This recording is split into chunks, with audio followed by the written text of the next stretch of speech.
স্বামী স্ত্রীর সম্পর্কের উদ্দেশ্য হলো তুমি যখন তার দিকে ফিরবে তুমি যেন প্রশান্তি, স্বস্তি এবং নিরুদ্বেগ স্বাচ্ছন্দ্য অনুভব করো।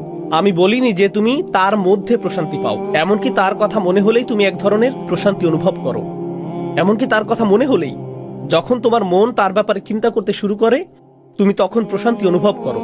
তোমার জীবনে হয়তো সমস্যার অন্ত নেই, কিন্তু তোমার জীবনসঙ্গীর কারণে সেগুলো ম্যানেজ করা সম্ভব হয়। লিতাসকুনু ইলাইহা। তারপর তিনি বলছেন, وجعل بينكم مودة। আর তিনি তোমাদের মধ্যে তীব্র ভালোবাসা সৃষ্টি করেছেন। আপনি আপনার জীবনসঙ্গীর জন্য যে ভালোবাসা অনুভব করেন তা আপনার নিজের কাছ থেকে আসেনি, সেই ভালোবাসা এসেছে আল্লাহর কাছ থেকে। আল্লাহ হলেন সকল ভালোবাসার মালিক, তিনিই স্বামী স্ত্রীর মাঝে এটা দিয়েছেন। খেয়াল করে দেখুন, তিনি কি ভালোবাসার কথা আগে বলেছেন নাকি শান্তির কথা আগে বলেছেন? তিনি শান্তির কথা আগে বলেছেন। ঠিক জানেন এর মানে কি? আপনি যদি ভালোবাসা বজায় রাখতে চান তাহলে কি ঠিক রাখতে হবে আগে? শান্তি, পারিবারিক শান্তি। এই শান্তি যদি হুমকির সম্মুখীন হয় আপনাকে সবার আগে এই হুমকি দূর করতে হবে।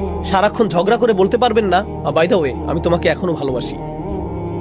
এই ভালোবাসা দিন দিন দুর্বল হতে থাকবে এবং এক সময় তা হারিয়ে যাবে। এরপর শুধু মৌখিক ভালোবাসা বিরাজমান থাকবে।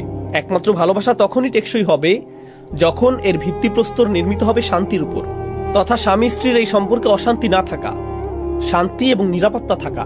এই সমস্ত ব্যাপারগুলো আগে নিশ্চিত করতে হবে, তবেই ভালোবাসা জীবিত থাকবে। এটাই হলো ভিত্তি। ওয়াজআলা বাইনাকুম মাওয়াদ্দা। এরপর তিনি বলছেন ওয়া রাহমা। সবশেষে শুধু ভালোবাসা নয়, বরং সেই ভালোবাসার ভিত্তিতে তিনি যত্ন সৃষ্টি করেছেন। এখানে রহমা বা যত্ন বলতে কি বোঝায়? আপনাকে এমন ভাবে কথা বলতে হবে যেন সে আঘাত না পায়, এমন কাজ করতে হবে যার কারণে সে কষ্ট না পায়।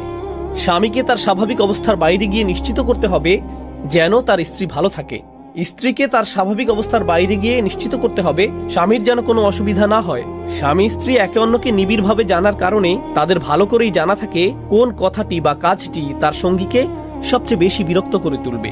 ঝগড়ার সময় যে ব্যাপারটা তাকে বেশি আঘাত করবে আপনি ঠিক সেটাই বলে থাকেন, অথবা কোনো একভাবে জেনেছেন আপনার অমুক অমুক ভুলটি আপনার সঙ্গীকে সবচেয়ে বেশি কষ্ট দিয়েছিল, কিন্তু আপনি সেটা পরিবর্তনের কোনো তোয়াক্কা করেন না। তাকে এটা মেনে নিতে হবে, আমি এমনই। এমন মনোভাব সম্পর্কের মাঝে রহমার অভাব প্রমাণ করে।